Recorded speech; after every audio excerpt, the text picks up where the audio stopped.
안녕하십니까. 안과 전문의 정민수입니다. 오늘은 안구 건조증에 대한 모든 것을 알아보는 편이 되겠습니다. 먼저 안구 건조증이란 눈이 여러 원인에 의해 건조해지면서 일상생활에 불편을 느끼는 질환이 되겠습니다. 눈물 성분의 불균형, 안구 구조적인 문제, 주변 환경 및 외부 요인들에 의해서도 영향을 받을 수 있습니다. 눈물 성분의 불균형은 눈물 성분의 부족에 따라 건조증 종류가 나뉘며 치료 방법 역시 달라집니다. 눈물샘, 눈물 증방량, 눈물 배출 등의 문제가 있는 경우에도 건조증이 나타날 수 있고, 먼지가 많거나 건조한 환경, 안과 질환이 있는 경우, 신체 면역력 저하 등에 의해서 건조증이 발생할 수도 있습니다. 이러한 질환은 가장 흔한 안구 질환 중에 하나로 눈물의 양과 질이 감소하거나 변화하면서 이상이 생기는 질환을 말합니다. 스마트폰이나 컴퓨터의 잦은 사용, 눈을 비비는 습관, 스트레스, 과로 등으로 발생을 하며 눈 이물감이 심하고 눈물이 자주 흐르거나 눈꺼풀이 무거운 증상, 시력자, 두통 등의 증상을 동반합니다. 또한 안구 표면에 윤활유 역할을 하는 눈물이 부족하거나 과도하게 증발하여 안구 표면을 손상시키는 등 눈물샘과 눈꺼풀의 마이봄샘 기능 이상으로 눈에 자극과 불쾌감을 주는 안질환이 되겠습니다. 성인 3명 중 1명이 앓을 정도로 흔한 질환이며 안구 건조증이나 건성한 증후군이라고도 불립니다. 먼저 해부학적인 구조를 살펴보겠습니다. 눈물의 경로를 보겠습니다. 먼저 눈물이 나오는 곳을 눈물샘이라 하며 눈물이 분비가 되면서 눈 아래를 지나서 눈꺼풀의 입구인 눈물점을 통과합니다. 또한 눈물이 빠져나가는 곳이 눈물 소관을 지나서 눈물이 모이는 눈물 주머니, 그리고 눈물이 코로 빠져나가는 코 눈물관으로 구성되어 있습니다. 또한 눈물막은 3가지 층으로 구성되어 있습니다. 점액층, 수성층, 기름층으로 구성되어 있으며 이 3가지 층 중 하나만이라도 문제가 생겨도 안구 건조증이 발생할 수 있게 되겠습니다. 눈물층에 대해서 자세히 알아보도록 하겠습니다. 눈이 건조해지는 것을 막아주는 눈물층은 각막 표면으로부터 기름층, 수성층, 점액 3층으로 이루어져 있습니다. 기름층은 눈물의 가장 바깥쪽의 층으로 각막과 눈꺼풀 사이에 윤활유 역할을 해주고 마찰을 방지합니다. 또한 눈물의 표면을 고르게 하여 증발을 억제하는 역할을 합니다. 다음으로 수성층은 점액층과 섞여 있는 형태로 이루어져 있으며 단백질과 전해질을 함유하여 각막에 산소와 영양분을 공급합니다. 또한 안구를 깨끗하게 하고 항균 역할을 합니다. 점액층은 각막 상피에 가장 가깝게 위치한 것으로 불규칙한 각막 상피를 매끄럽게 해주고 눈물이 눈에 오래 머물게 해주는 역할을 합니다. 해부학적으로 살펴보겠습니다. 각막의 가장 표층인 부분인 점액층은 결막의 술잔 세포에서 분비가 되며 눈물이 표면에 붙어 있도록 하는 역할을 합니다. 두 번째는 수성층이 되겠습니다. 눈물막의 대부분을 차지하며 이물질 제거와 면역물질들을 운반하여 감염 및 염증 유발을 차단을 하고 각막에 산소와 영양분을 공급하는 층이 되겠습니다. 가장 바깥층인 기름층은 눈꺼풀의 마이봄샘에서 분비가 되며 눈물 증반을 막아주는 역할을 하게 됩니다. 각각의 세포 모습과 형태를 볼 수 있습니다. 안구 건조증의 원인을 살펴보도록 하겠습니다. 대개 나이가 들면서 눈물샘에서 분비하는 눈물의 양이 줄어들어 안구를 보호하는 윤활유 역할을 하지 못하게 됩니다. 눈꺼풀의 기름샘인 마이봄샘에서도 염증이 생기고 눈물의 지방층에 이상이 생겨 눈물 증발이 증가하며 안구 건조증이 발생을 합니다. 중년기 이후의 여성이나 내분비 계통에 이상이 있는 여성에게서 많이 나타나고 특히 신경이 예민한 사람에게서 증상을 더 많이 느끼게 됩니다. 이 밖에 비타민 A의 결핍이나 약물의 오용, 눈가 염증, 만성결막염, 눈꺼풀 이상 및 전신질환과도 연관이 되어 나타날 수 있습니다. 또한 최근에는 컴퓨터와 스마트폰의 사용시간 증가, 잦은 콘택트 렌즈 사용 등에 의해 젊은 층에서도 안구건조증이 증가하고 있습니다. 또한 최근에 콘택트 렌즈 착용, 과도한 휴대전화, 장시간 컴퓨터 사용으로 인한 눈꺼풀 깜빡이 감소에 의해서도 생길 수 있고, 난방기로 인한 낮은 실내 습도, 건조한 생활 환경도 영향을 줄 수 있습니다. 노화로 인한 눈물의 분비량이나 눈물의 형태 변화, 갱년기 이후에 호르몬 감소에 의한 영향도 있을 수 있겠습니다. 최근에는 다이어트, 피부, 갑상선과 관련된 약물 복용에 의해서 생길 수도 있고, 백내장 수술 전후, 라식 라섹 후, 기타 안과 수술로서도 건조증이 발생할 수 있겠습니다. 안구 건조증의 유형을 살펴보면 원인에 따라 눈물 증발 과다형과 눈물 수분 부족형으로 구분을 합니다. 말봄샘이라는 기관에 이상이 생겨 눈물이 보통보다 빨리 많이 증발되는 경우를 눈물 증발 과다형이라 하며, 선천적으로 눈물이 생성이 부족한 경우에는 눈물 수분 부족형이 되겠습니다. 최근에는 이 두 가지를 합한 혼합형을 구분하여 최근에는 세 가지로 유형을 나누고 있습니다. 안구 건조증은 비교적 흔한 안과 질환으로서 전 세계 인구를 대상으로 한 연구에서 발병률이 5에서 73%까지 다양하게 보고가 되고 있습니다. 건강보험공단 데이터베이스에 의하면 우리나라에서 안구 건조증의 발병률은 2010년에서 약 8%에서 2021년에는 약 17%로 증가 추세를 나타내고 있습니다. 성인에서는 약 30% 이상으로 발병되고 있고, 스마트폰 등 디지털 기기의 사용이 늘면서 안구 건조증으로 진단받은 환자가 매년 250만 명 이상으로 폭발적으로 늘고 있습니다. 증상에 대해서 살펴보도록 하겠습니다. 먼저 눈이 자주 건조하고 자극을 받는 느낌의 눈물 자극감이 나타날 수 있습니다. 마치 모래가 눈 속에서 굴러다니는 것 같은 느낌의 이물감을 경험할 수도 있고, 눈이 타는 듯한 느낌이 들며 매우 불편한 자괴감을 느낄 수도 있습니다. 눈이 침침하다고 느껴지며 시력이 뚜렷하지 않게 느낄 수도 있는 경우도 있습니다. 눈이 가려워서 자주 비비는 경우도 있습니다.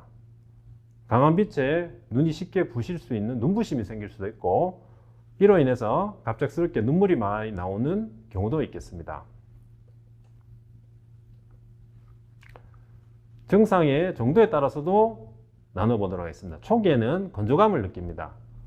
눈이 건조하면 뻑뻑해진다, 눈이 피곤해서 감고 있을 때가 편하다, 눈이 자주 충혈된다라고 표현을 하나, 중증으로 넘어가는 경우에는 결막 손상과 염증의 반응에 의해서 눈에 염증이 나타나고 결막의 상처가 심하게 나타날 수 있습니다. 이물감을 느끼며 콕콕 쑤시는 느낌도 나타나며 항상 눈이 충혈되어 있습니다.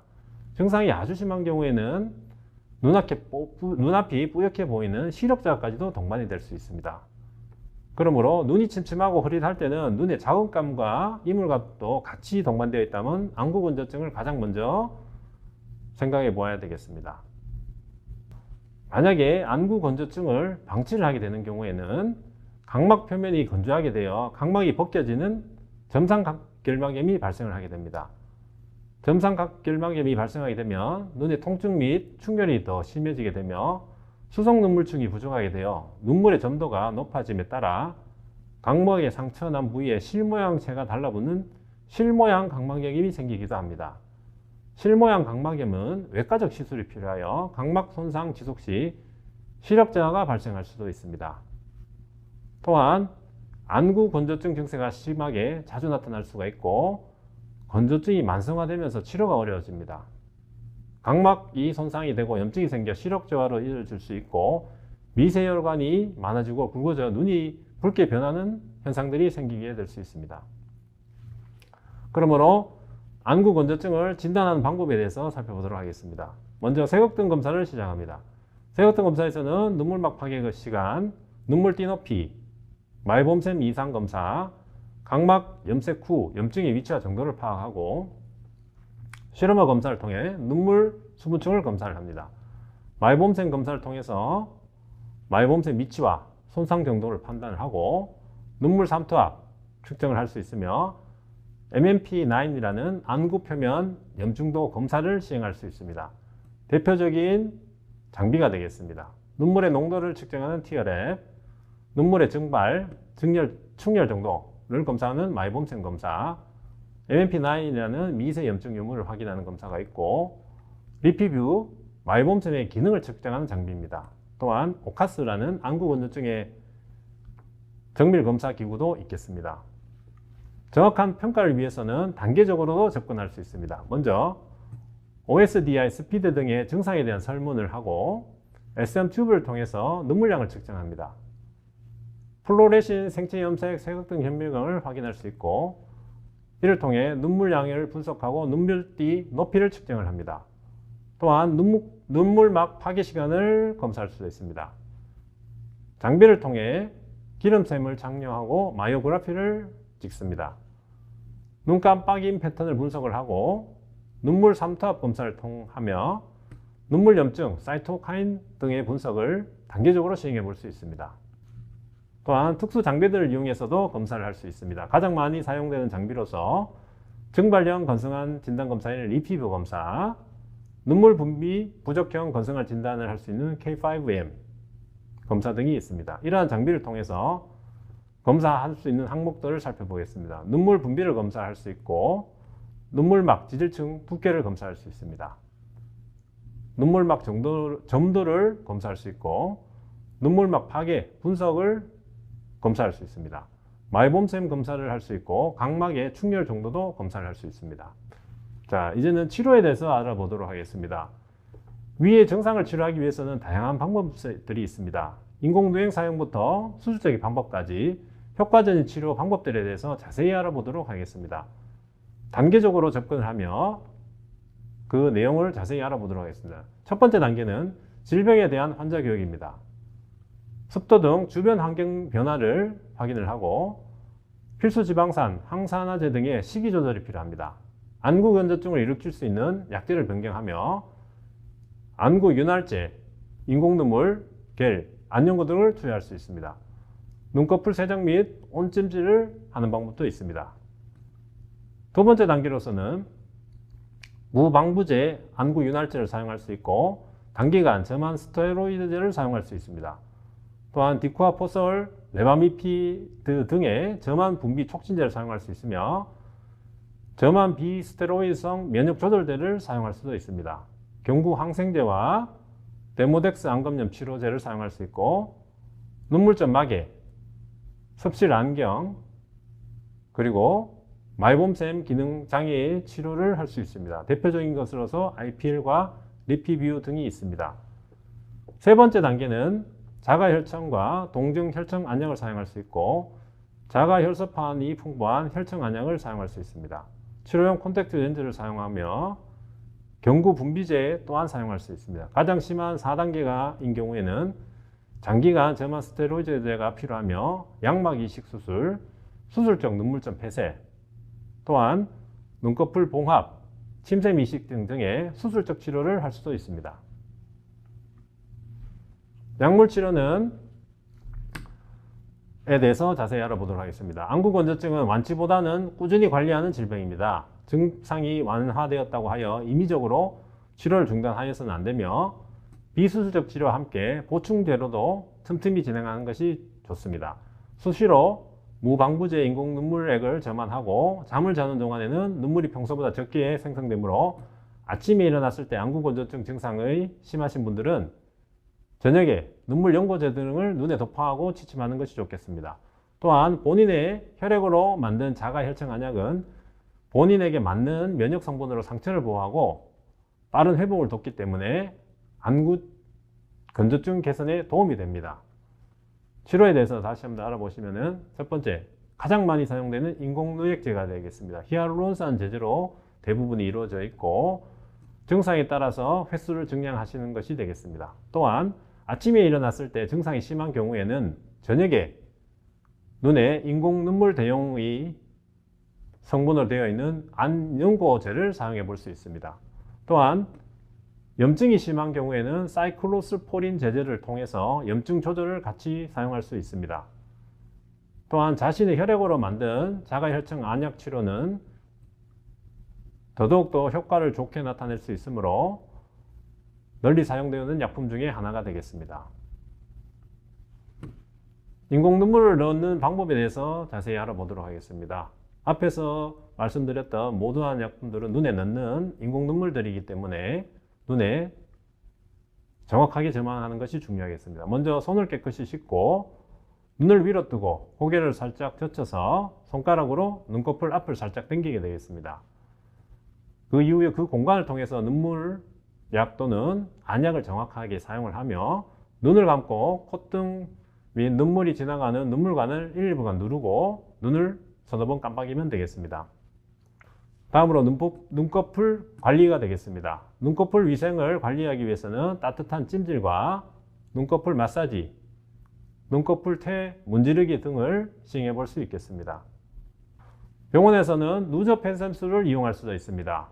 눈물점을 막아서 눈물이 눈 안에 좀 더 머무르게 할 수 있도록 하는 방법으로 눈물의 배출 속도나 양을 줄여 안구 건조증을 완화시키는 원리가 되겠습니다.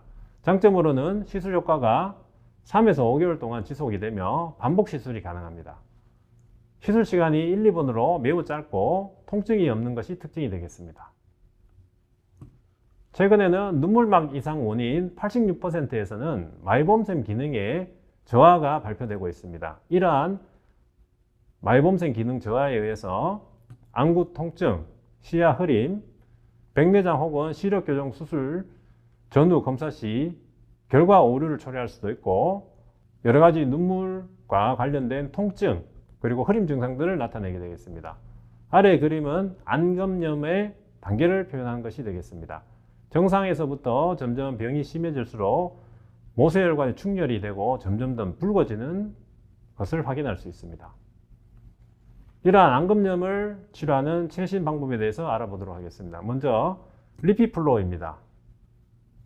이러한 기계는 미국 FDA가 공식으로 승인한 마이봄샘 전용 치료 장비로서 마이봄샘 기능이 안전하고 효과적일 때 치료를 하는 방법이 되겠습니다.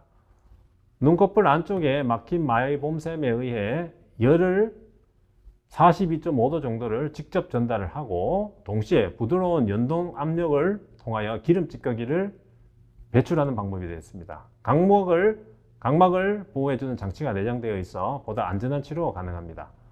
양안 동시에 12분 정도 시행할 수 있게 되겠습니다. 실제 환자의 치료 사진이 되겠습니다. 두 번째로는 RPL 레이저 치료가 되겠습니다.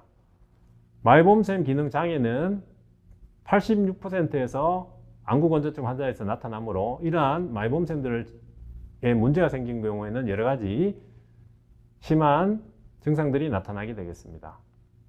치료 효과로서는 안구 주변 세균, 박테리아를 처치할 수 있고 온열 효과로 마이봄샘 기능을 개선하며 안구 주변 염증 물질 등을 최소화할 수 있습니다. 치료를 통해서 염증 혈관을 치료할 수 있고 굳은 기름샘들을 깨끗하게 만들 수 있으며 심한 경우에 모낭충의 박멸과 염증 치료를 동반으로 치료를 하는 효과가 있습니다. 각 단계를 살펴보겠습니다. 먼저 눈 상태를 진단하고 눈물 불균형을 검사를 통해서 실드를 착용합니다. 레이저 시술 이후에 눈꺼풀 스키징을 통해서 마무리를 합니다. 증발형 안구건조증 마이봄샘 기능 장애 레이저 치료를 요약하면은 먼저 리피플로우는 온열 치료에 해당합니다. 눈꺼풀 염증 혈관 개선, 눈꺼풀 주름 개선 효과, 눈꺼풀 피부 개선 효과가 있으며 루미니스사의 M22 IPL 레이저는 안구 주변 박테리아균을 제거를 하고 마이봄샘 기능을 개선하며 안구 주변 염증을 완화시키는 효과가 있습니다. 치료법 이외에 이제 예방법을 알아보도록 하겠습니다. 안구 건조증을 유발시키는 요인들을 살펴보면은 머리 염색, 화장품, 자극적인 세명용품, 에어컨, 선풍기, 장시간의 독서 또는 심한 긴장, 스트레스, 또는 렌즈의 사용, 수면 부족, 장시간의 운전 등이 되겠습니다. 이러한 악화 요인들을 제거하는 것이 가장 기본으로 과도한 눈 화장, 머리 염색, 헤어드라이어 사용을 자제하며 황사, 미세먼지, 담배 연기 등을 피하는 것이 좋겠습니다. 특히 겨울철에는 난방을 과하지 않게 18에서 21도 정도를 유지하며 습도 또한 60도 정도로 유지를 하는 것이 좋겠습니다. 환기는 하루에 3-4번 하는 것이 좋겠습니다. 장시간의 독서나 컴퓨터 등 작업은 줄여주는 것이 좋겠고, 의식적인 눈 깜빡이 운동이 필요하며 작업 중 1시간에 5분 정도는 눈을 쉬어주는 것이 좋겠습니다. 또한 여러 가지 약제를 복용하는 경우에는 적당한 진단을 받아서 잘 치료를 받는 것이 좋겠습니다. 특히 학생들과 직장인에서 생길 수 있는 안구건조증을 예방하기 위한 방법을 자세히 알아보도록 하겠습니다. 장시간 컴퓨터, 스마트폰 사용은 금물이며 눈을 50분 사용했다면 5에서 10분 정도는 눈을 감아 휴식을 취하는 습관을 갖도록 해야 합니다. 체내 수분 보충이 중요하기 때문에 하루 8에서 10잔 정도의 물을 마시는 것이 좋겠습니다. 자주 눈을 깜빡여 눈물 세금을 자극시켜 줍니다. 이렇게 하면 안구 표면의 눈물이 고르퍼지면서 촉촉해지는 효과가 있습니다. 또한 실내 습도는 40에서 60% 유지가 가장 적당합니다. 가습기를 사용하거나 하루 3회 이상의 환기를 시켜주는 것이 좋겠습니다. 너무 밝은 불빛은 눈을 금방 피로하게 만들므로 스마트폰 밝기는 75% 정도로 하여 사용하는 것이 좋겠습니다. 또한 커피, 밀가루, 콜라, 담배, 음주 등의 눈에 나쁜 음식이나 생활 습관은 자제하는 것이 좋겠습니다. 안구건조증은 예방부터 치료가 연속적으로 이루어지는 것이 좋습니다. 렌즈 착용을 삼가하고 안경을 쓰는 것이 좋겠고, 안과를 방문해 진단 후 처방받은 점화액이나 인공 눈물 같은 약물을 잘 사용해야 하며, 선글라스나 블루라이트 차단 안경을 통해 눈을 보호하는 것도 좋겠습니다. 평상시에 눈의 피로를 풀어주는 마사지나 지압을 하는 것도 안구건조증을 예방할 수 있습니다. 또한 음식으로도 예방이 가능합니다. 아로니아와 같은 블루베리, 라즈베리와 같은 베리류 과일들은 안구건조증 예방으로부터 야맹증, 시력 저하 예방에 탁월을 합니다. 이외에도 비타민 A가 풍부한 음식과 루테인을 복용하면 안구건조증과 녹내장, 백내장까지 예방을 할 수 있습니다. 식생활도 개선할 수 있습니다. 오메가3 또는 오메가6와 지방산 섭취로 안구 표면의 염증을 억제할 수 있으므로 등푸른 생선과 견과류를 섭취하는 것이 좋겠습니다. 실제 사용되어 있는 기능성 원료로서는 루테인, EPA, DHA와 같은 약품, 비타민 A, 비타민 E 등이 있겠습니다. 하지만 증상과 징후가 다를 때, 즉 눈 표면의 손상은 매우 심한데 증상은 전혀 없는 경우, 또는 눈 표면은 말끔한데 증상이 매우 심한 경우에는 신경감수성 이상을 진단할 수 있습니다. 이러한 경우에는 건조증 치료보다는 통증 치료와 심리상담 치료를 통해 병을 치료하는 것도 한 방법이 되겠습니다. 안구건조증은 흔한 질환이지만 지속적인 관리가 필수적입니다.